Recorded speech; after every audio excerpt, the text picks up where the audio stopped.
Hey guys, Rollout here, and welcome again to Builder's Block. It's happening. It's weekly now. We're doing it. This week must be interesting because there were a lot of creations I found especially worth talking about, apparently. There's a good bit of preamble in here you're going to have to sit through, but that just means I'm passionate, right? Not that I talk too much. Right? The short of it is, if you want to hear me ramble about Beyblades for probably too long, this is the episode for you.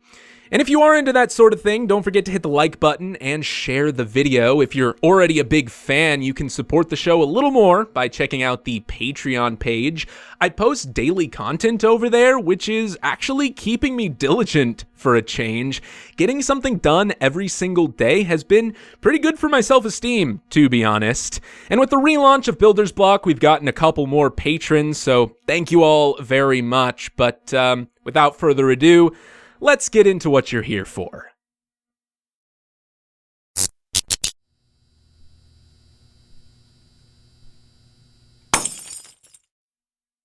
So like I said last week, I will be recording these episodes before I build my creation for the day. And so this is what I built last week after recording episode 4. And to be honest with you, I started things off pretty low key. This is a very simple creation.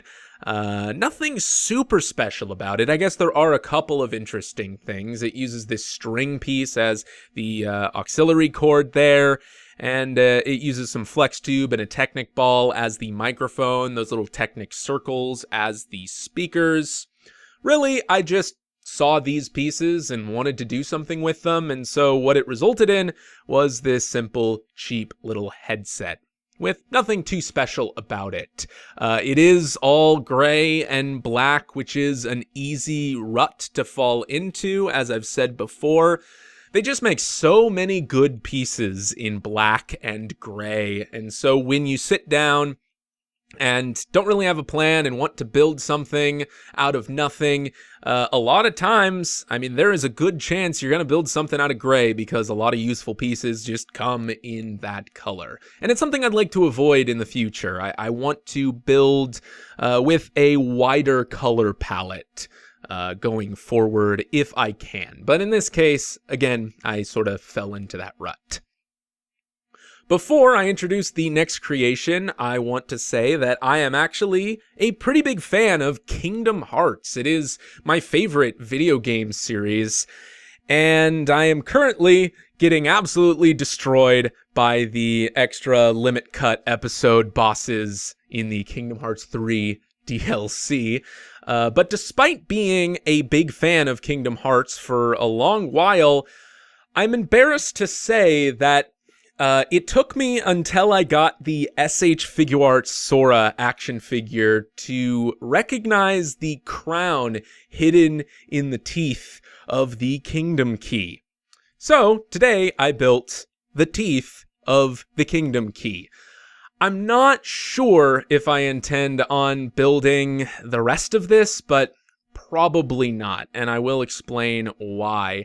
I think this turned out pretty well. It looks fairly clean. It could look like a pretty cool Keyblade once all's said and done. It's kind of a weird scale. I mean, it's not like full size. It isn't really micro scale either. It's definitely larger than the things I usually build. Again, the goal was just to build this shape and create that crown shape in the negative space, and I think it turned out pretty well. The hinges kind of break it up a little bit. I also think that the proportions are a bit off. I mean, that's generally to be expected, but despite the fact that I think this looks okay, I'm not sure it looks good enough to justify the resources building the entire Keyblade would cost. And so I'm not super into it, and so yeah, I cannot justify building the whole thing from this. On top of that, it does use some interesting techniques that I'm not sure how they would play at a full-size scale. Like, if I were to build the rest of the Keyblade, I'm not sure how it would work, because this entire back panel here is actually just held in by friction, and it makes the whole thing look really clean. But if I were to extend this and create the whole middle part of the Keyblade, I'm not sure if friction would be enough to keep that in place. Well, I'm never gonna find out, because, like I said, I don't think I'm going to build the rest of it. On the next day, I built Synchro-Frame Red Aster. You don't know what that is? Okay, well, it's not from anything. This is just my own robot design. However, this is part of the same series as Alpha and Beta fan favorites. I can't just keep calling these things little fighting robots. It's clumsy and inarticulate. And so I've chosen to call the series Synchro-Frame. Allow me to explain. So in this universe, the fighting robots are able to kind of synchronize with the mind of the human character that controls them. I call them synchro pilots, and they sort of interface with their robot and are able to control them with emotion and willpower alone to forge this bond and allow them to exceed the potential of their mechanics alone. And so these robots are called synchro frames.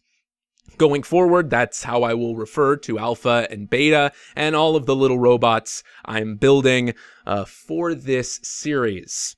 For a long time, this series will exist entirely within Builder's Block, simply because to tell the story properly, how I would like to tell it through the showcase videos, I need to fill in a whole lot of blanks, and so I need like an entire cast of robots built before moving forward with actually telling this story.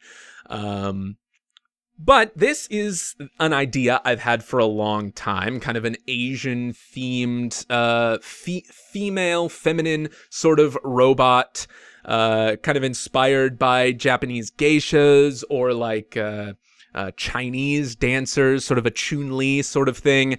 And she uses fan blades as like her arms and as her weapons. Kind of a cool idea. And I think this turned out really well. I love the way it looks. I really like her proportions, her articulation. She's very dynamic.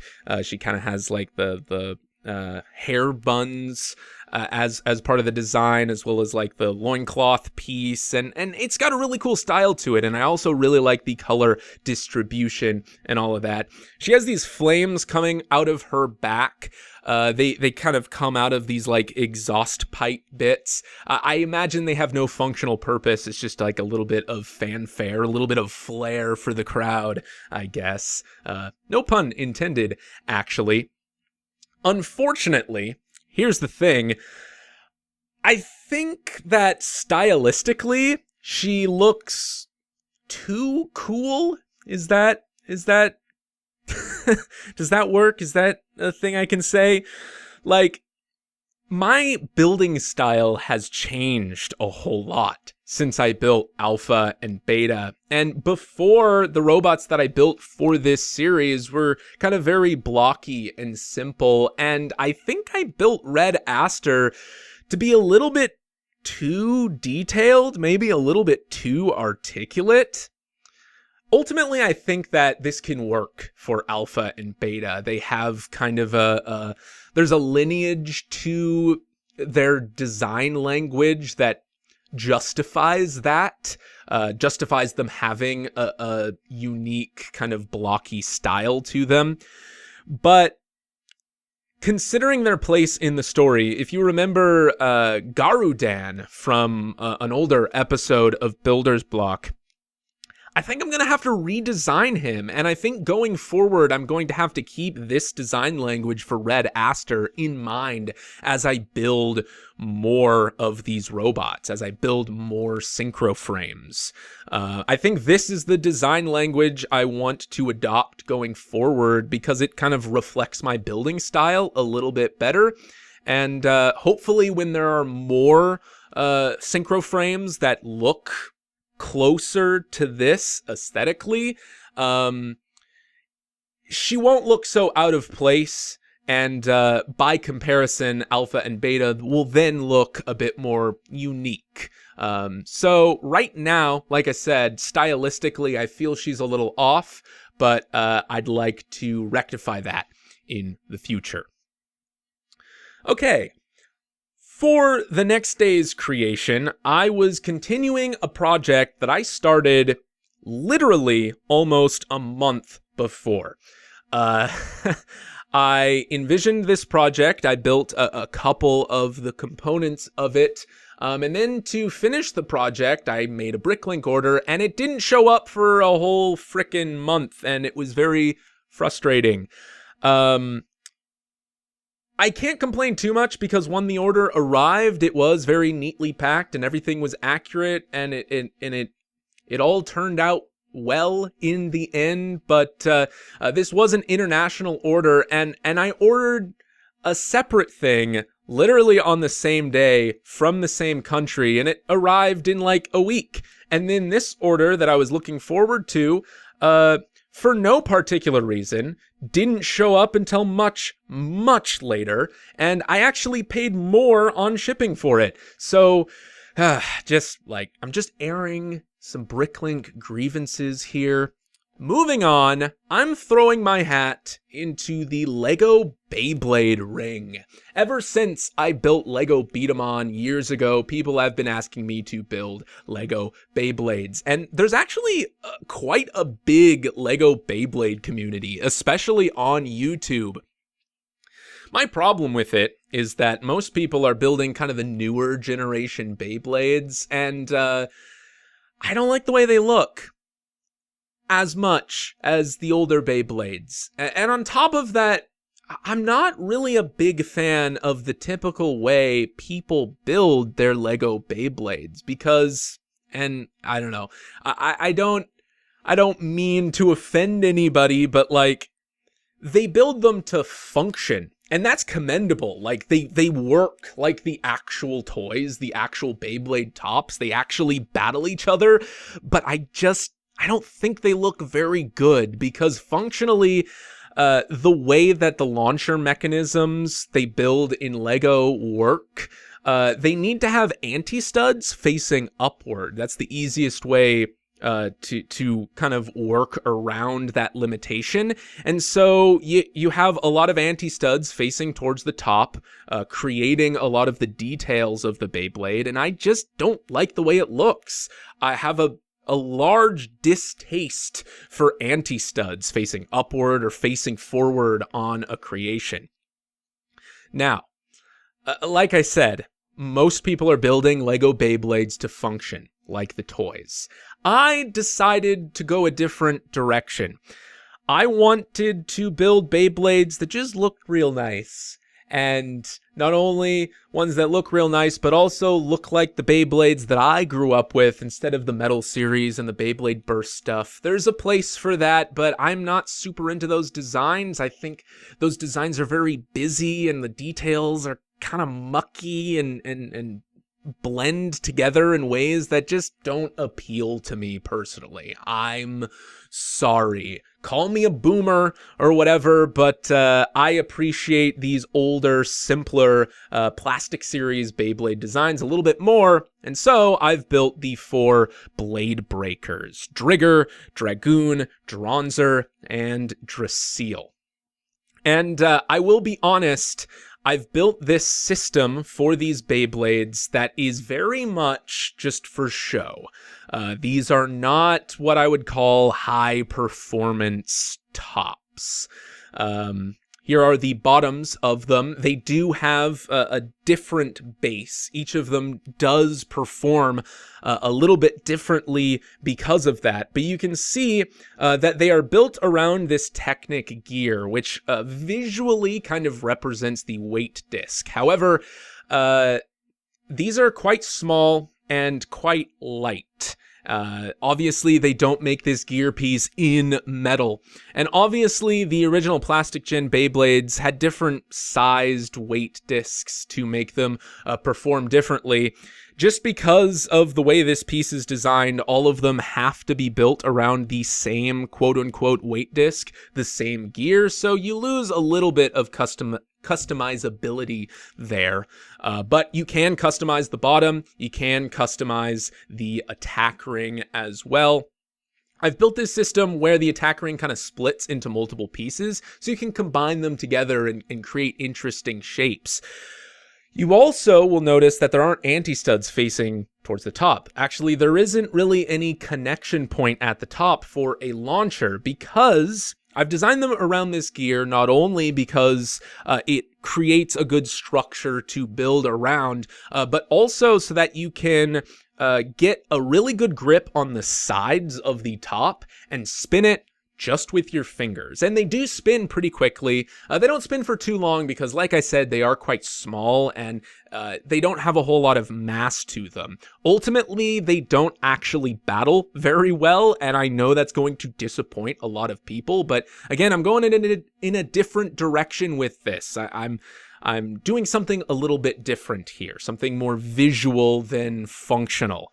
Now, there are ways to alter this design so that you can have them launch from a proper launcher, you can have them spin faster, you can have them stay together more solidly, but to do that you have to sacrifice some of the visual appeal.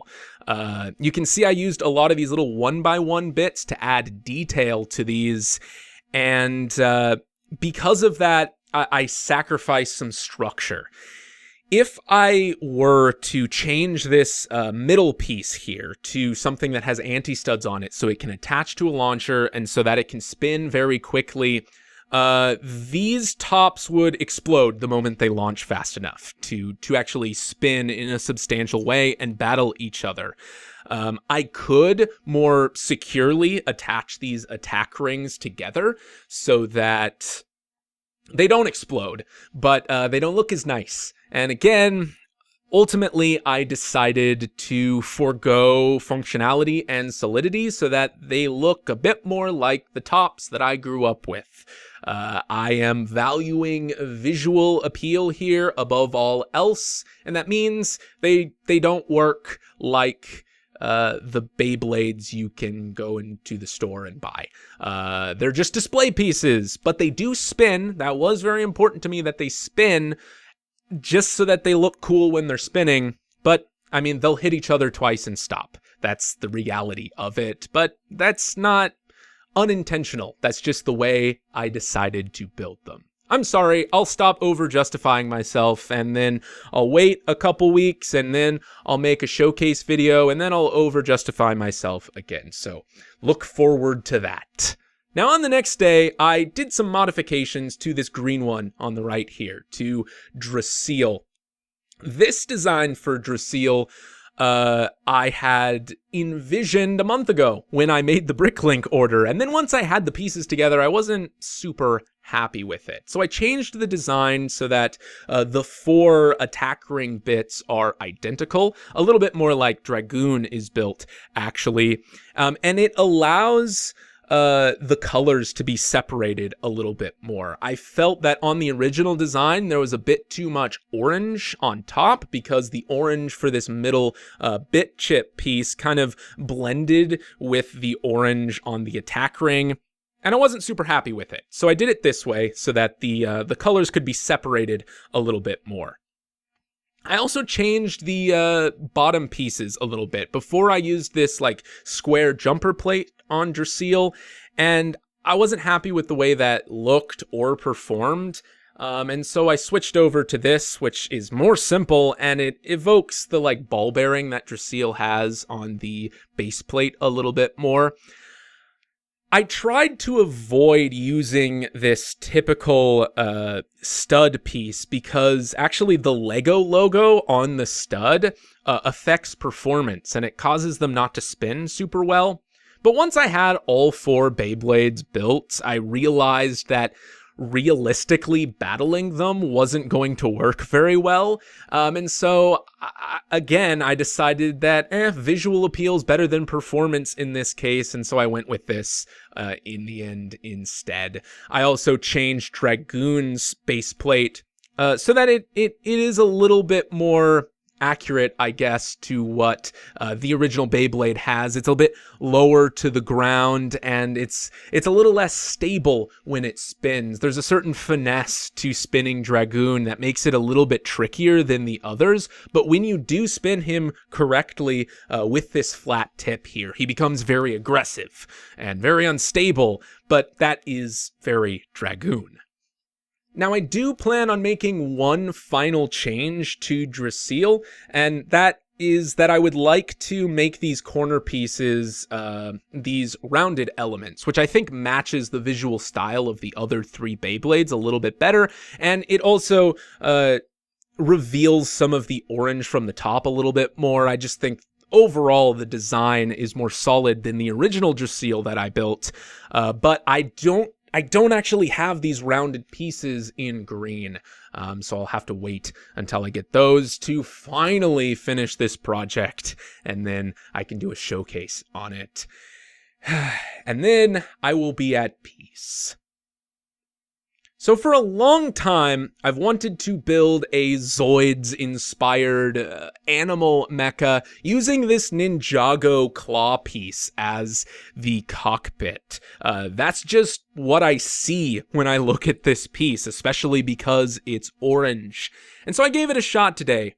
This isn't really any animal in particular. I call it a hellhound because it's dog-like, but also it has large claws and a horn. But I think it looks pretty cool. Another thing I really wanted to do is use some dark red. It's a color I don't use a whole lot of, and I actually struggled to make this work, but I'll talk about that in a moment. You can see it has kind of a mortar launcher or like a missile rack thing on the back using the traditional minifigure binoculars, as well as this like newer piece, which is obviously based on those binoculars, but I guess it's more of like a robot head. I think that looks particularly cool. Here it is from the back. You can see it's got a little tail, and it's got kind of an interesting body shape. It definitely uses some illegal techniques, but that's to be expected with my build style, realistically. But yeah, I think it is pretty cool, and I'm really happy it turned out well because, to be honest with you, I was getting close to feeling builder's block with this creation. About halfway through, I couldn't get it to work the way I wanted it to, and like I had the body, but I had to come up with some legs, and I was ready to give up and just put it down. I was getting those kind of like panic attacky symptoms of builder's block, and I just had to like get up and walk around a bit, and I stuck it out. I ended up finishing it, and I'm glad I did because I do really like the way this looks in the end. But yeah, like I said, halfway through, I really wasn't feeling it. On the final day, this happy accident happened. I legitimately just wanted to build this little computer using these flag pieces and this sign screen piece. I wanted to kind of connect them together with hinges to create some interesting geometry, to create this interesting shape. And then here it is from the back. You can see that internally it has a lot going on for something that was genuinely just meant to be a static model. And then I made some modifications and turned it into kind of this like arcade cabinet thing, and whoops, it transforms. Like I said, I did not intend for this to transform, but like it was just so tacked together with hinges that so much of it could move, and like it just became a robot. Now, I would not again, this is one of those things that I don't think it's interesting or complex enough to hold its own in an individual video. So I'm not sure I would call this a transformer, even though it is a thing that turns into a robot and it transforms. Like, that's a no-brainer. But this is a simple household object that turns into this cute little cartoony robot. It's very much like a BotBot, the little blind bag transformers that Hasbro is making now. These like lively little characters that, again, like I said, turn into these household objects. That's like exactly what this is. They're really small. They're really simple. I'm thinking that I might want to keep this guy together, keep him around until I build more tiny little transformers that are like this, until I build more Lego BotBots, and then showcase them all together, just like you would see the multi-packs of BotBots in the store. So there is an idea. I'm not sure how long it'll take to build more of these guys, but until that happens, you're probably not going to see a showcase for this. But he is fun. He is simple. You can probably just look at this and build it yourself. But it is just an idea that I might want to pursue later on. So yeah, a bit of a longer episode this week. That will tend to happen. It all just depends on the kinds of things I end up building. Maybe it got a little rambly this time, but then again, someone complained last week's episode was too short. So, you're welcome. Of course, I have to thank all of my Patreon supporters. Cruciferous Belligerence is back for more, but this time we've got a new leader class patron, Toa Ventron, so welcome aboard. Until next time, this has been Rollout, signing off.